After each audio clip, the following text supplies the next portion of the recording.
Hey there guys, it's Ultraviolence here, welcome back to my channel. Since the trailer I've had a few things on my mind about what I want out of Doom Eternal, some of the things I want to see, some of the things I don't want to see, what I liked about Doom 2016 and what things I didn't like about it that I don't want to see in this game and all that sort of stuff. And it's all been going around in my head, so I decided to actually make a video on it and talk to you guys. I just love discussing games. I really enjoy talking about what makes them great, what makes a great game the best game, and how to make something the best that it can possibly be. So, you're more than welcome to say what you think in the comments, if you disagree or agree. I love discussing. Chances are I'll respond to most of you. If I somehow get a lot of views, then maybe I won't respond to everyone, because that'll be impossible, but I like talking about interesting things regarding games, especially the games that I like. So, now I don't normally do videos like this. This is very new for me, so I apologize in advance for any scrubbiness. Normally I do gameplay videos of classic Doom with mods. The mods that I play most of the time was Complex Doom with LCA and Clusterfuck. If you've never seen those mods and you're more familiar with just Brutal Doom and that sort of thing, I recommend you check them out. I might play a bit of it in the video right now just so you sort of know what I'm talking about, but if not, then fucking I'll shut up now and we can talk about this game.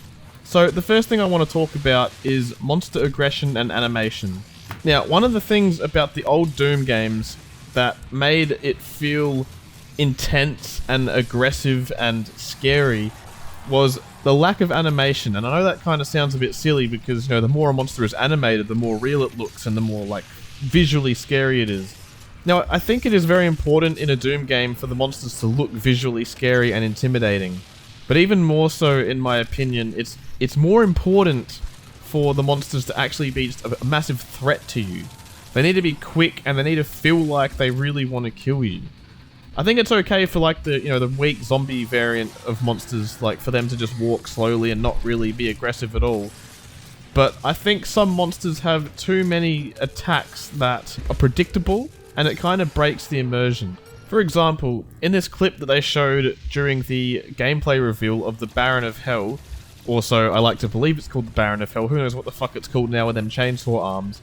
But I think when a monster does too many of the same attacks in a row, it gets kind of silly. So I'm really glad that he's throwing some fireballs there, but the same ground slam move over and over again, that's a problem to me. I think it kind of makes the monster an easy fight, and I don't really feel like the monster is really thinking. It feels like a programmed thing that is doing what it's being told to do. And I think that is a fair criticism. I was quite disappointed with the Baron of Hell in the Doom 2016 release. He just does the same thing, and I don't know, I found him really easy to fight. For me, the most impressive monster was the Imp in the 2016 release, because they're so agile, they do so many different things, and they feel like they want to fucking kill you. Another one of the enemy variants from the Doom 2016 release that I didn't really care for was the Hellraiser. I swear, in all my time playing, every time I find one of these Hellraiser guys, they're not looking at me. Look at this guy. He's running the other way. I mean, I get it. I'm scary. I'm Doom guy. But it just doesn't feel like, even when I'm right in front of them, fighting them head on, they're sort of in their own little world. They're not really attacking me. They don't want to kill me that badly. They're just hanging around. With this clip here, this motherfucker standing in the door, if that was old Doom playing that on Nightmare, there's no way that he would have just stood there. The old 2D sprite would have been shooting at me the second he saw me, because they don't have as much animation and different mechanics programmed into them. It's just, they see you, they shoot.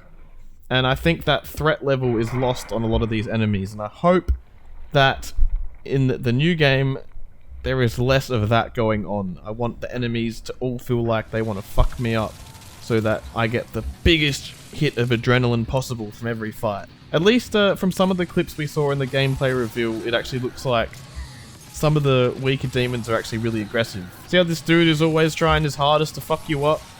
He's running at you, and he swings the second he gets close enough.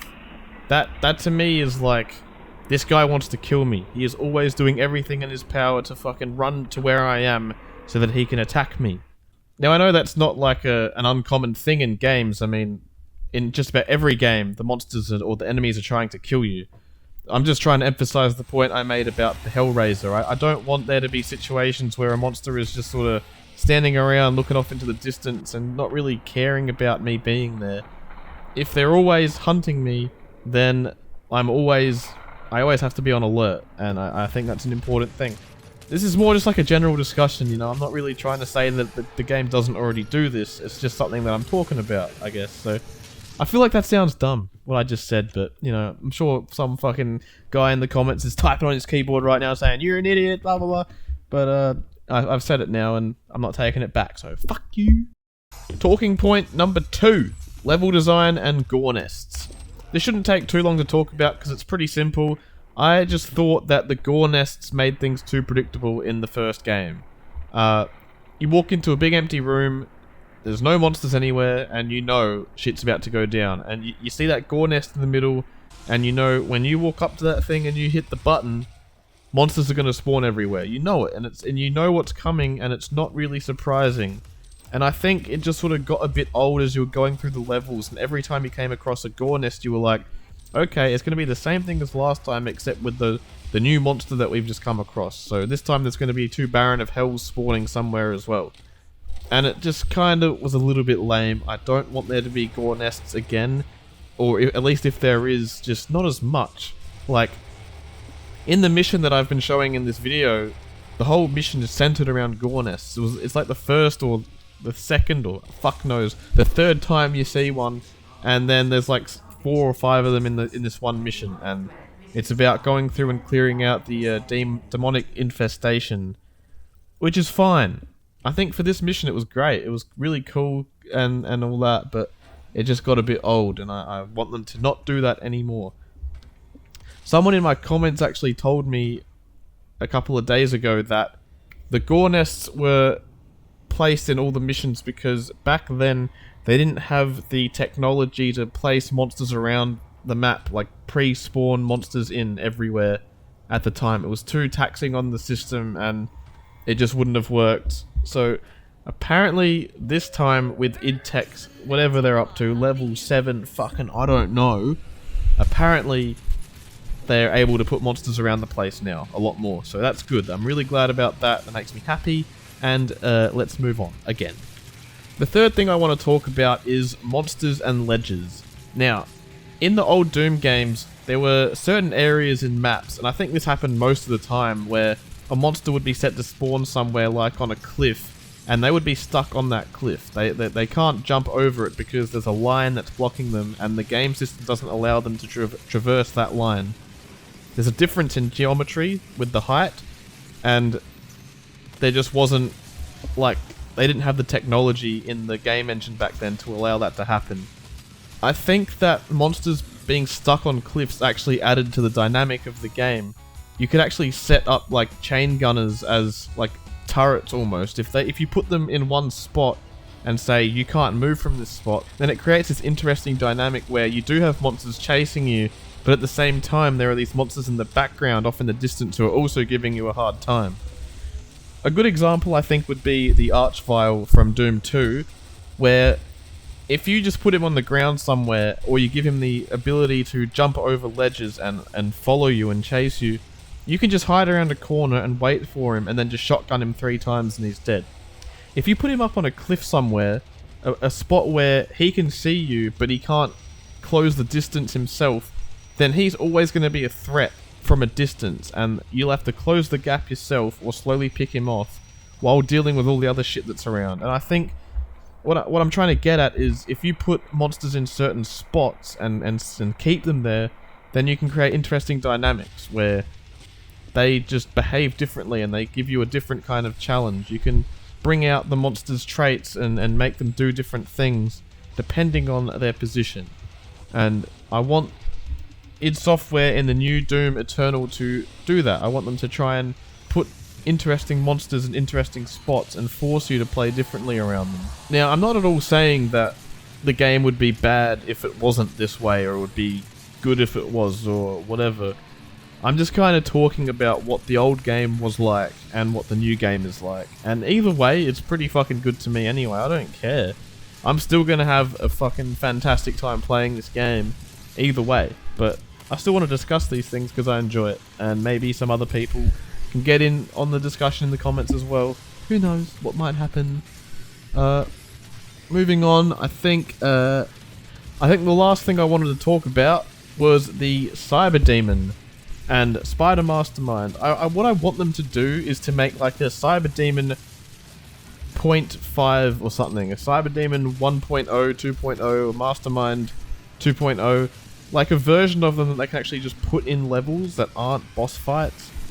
Because in the old Doom, like the first time you fought the Cyberdemon in Tower of Babel, that was a boss fight. You could definitely call that a boss fight. But later on in Doom 2, when I can't remember what level number it is, but it's the one where you spawn in the middle of a small room and you're surrounded by doors. And one of the doors, there's a room full of barons and a Cyberdemon. And that to me is not a boss fight. That is like, he is an enemy that is in the level that is just harder to kill than the others. And I want to see some Cyberdemons and Spider Masterminds around the place, occasionally. And I do hope there are boss fights as well. I hope the Archvile is not a boss, because he should be in a few levels at least, because he totally changes the dynamic of the game. The line of sight thing where the second you see that fireball or whatever start forming on you, you know that he's charging his attack, and you need to fucking get out of line of sight before he does an insane amount of damage. That is like intense, and it's cool, and I feel like the Archvile is the only real like threat. On his own, he is a huge threat to the Doom guy, and it's cool. I don't want him to be a boss, I want him to be a normal enemy. Thank you for watching this video. I hope I didn't piss anyone off. I love Doom. I'm just speaking critically of it because I like it and I want it to be as good as possible. And even if everything that I said doesn't make it into the game, it's still going to be good because I loved the first one they did. I loved Doom 2016. I just want to talk about ways that it could be better. And yeah, so I'm going to end the video now. Thanks for watching again. See you next time.